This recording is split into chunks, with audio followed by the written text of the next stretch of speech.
Hey guys, I'm out here doing a couple jobs to help the guys out. It's Thanksgiving week and this is the busiest time, the crunch time for Christmas lights, and I'm just out here doing a couple reinstalls, and I just wanted to show you guys how quick it can be. So this one's a perfect job.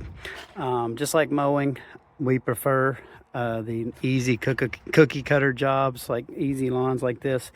I know that you could get into some pretty complex installs with Christmas lights or landscaping installs, but you know, the problem with those is they're very complicated. They require a lot of skill, a lot of time, and I would much rather do, you know, 3 or 4 simple cookie cutter jobs that you can get in and out on, that you can train people to do quickly, any day over, you know, a complex several $1,000 Christmas light job. So this one's nice and easy. We're going to be doing the roof line. The 3 things that I recommend the most: the roof line, we're going to do ground lighting around the beds, and then we're going to do that 60-inch wreath right up here. So this is a nice easy job. I hope I'll be in and out in about 45 minutes if everything goes well. Okay, so we're up here on a roof. I got my wreath up here. I typically put my wreath on from the ground, get up on the ladder, but the customer's not here and the SUV's parked in the way, so I'm going to just, this is a very shallow roof, I'm just going to hang over here, hang my shoulders over this, lay on the ridge here and hang over and just hang the wreath right there. Should be pretty simple, but I've got my lights up here. Labeling is very important, not so much on a job like this, but labeling is important so you know which way to put your power, because I'd hate to put my plug in, my male plug over here, and it's supposed to go on this side, and then I have to take it all loose and redo it. So make sure you label stuff. We've got nice little videos that we make, that we put in our app, that are like 1 or 2 minutes long, and they show you exactly how the guys ran it for the last year, so it just makes it a lot easier when you reinstall. Now I'm just setting my bulbs. We had our peak mark there. Now I'm just setting my bulbs. Remember, very good habit to get in, twist, and place. Don't ever just place these bulbs, because a lot of them, as in the course of you dragging them around on the roof or on the ground, have gotten partially unscrewed, and you'll go down and look up and a lot of the lights won't be working. So always tighten, place, tighten, place. That's what I teach my guys: tighten and place, snug in place, snug in place. Just working my way down here. See that one right there? That one was pretty loose. You try not to drag your lights around anyways, because the asphalt shingles kind of scratch the bulbs up, so I don't really drag them anyways, but still they get loose. I don't know, over the winter, sitting in a box, maybe expansion and contraction, for whatever reason, they end up being pretty loose. So when I'm doing this, I always keep my feet in front of me. I don't want to ever overhang my head past my feet. I always keep my feet below me so I can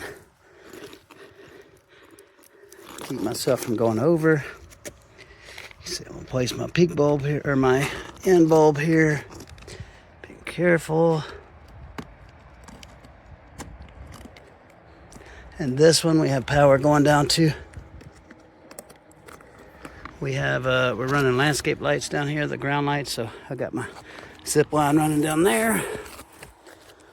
All right, now I'll come up here, start laying out my longer piece. So I got the one section there for that little roof line that ties into here, and I'll go ahead and lay out my big section here across.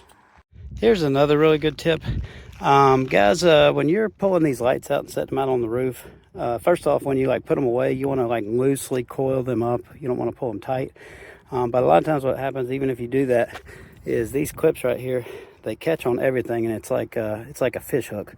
So when I'm taking these apart, if I try to pull these really hard, it's just going to set that fish hook. So if you got your lights all tangled up, don't try to pull them apart tight, because you're just going to set all those fish hooks. Just gently wiggle everything.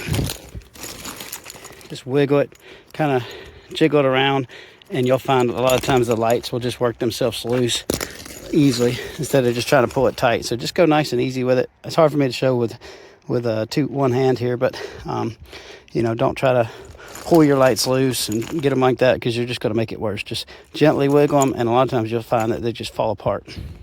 Okay, so just showing you how I'm doing this wreath from up here instead of on the ground, because as you can see where I need to put my ladder, there's a vehicle and I won't be able to get the ladder up. So all I did was I laid my wreath right here with the top facing up.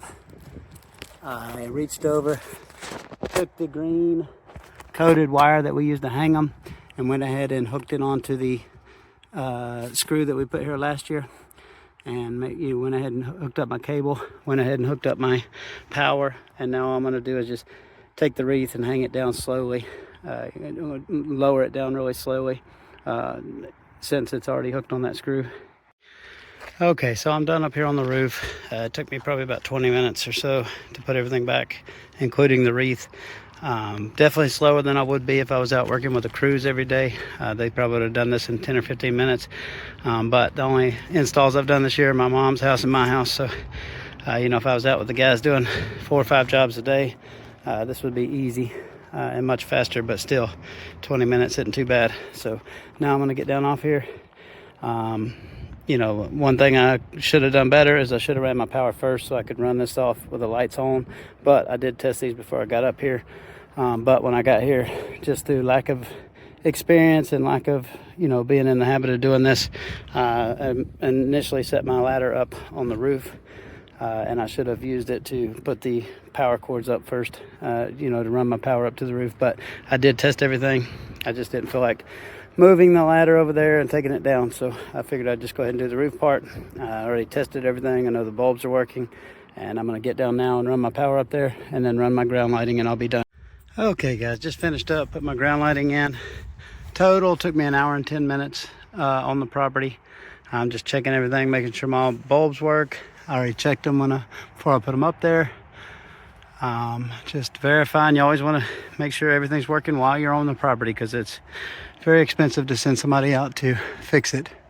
So this customer wanted cool white lights. It's not very common. Most people want warm white, which has like the yellow glow, classic glow. But this customer wanted the cool white, which looks pretty good too. I like it. Ground lighting, timers ran, my powers ran neat, tucked in here. And everything as clean as possible. That's why people pay professionals, to make it look professional. All my wires are hidden and tucked all the way around. I don't have extension cords hanging everywhere. I got this ran neatly under the mat up against the wall so they're not going to trip on it. Out here to my ground lights, and we are all good to go.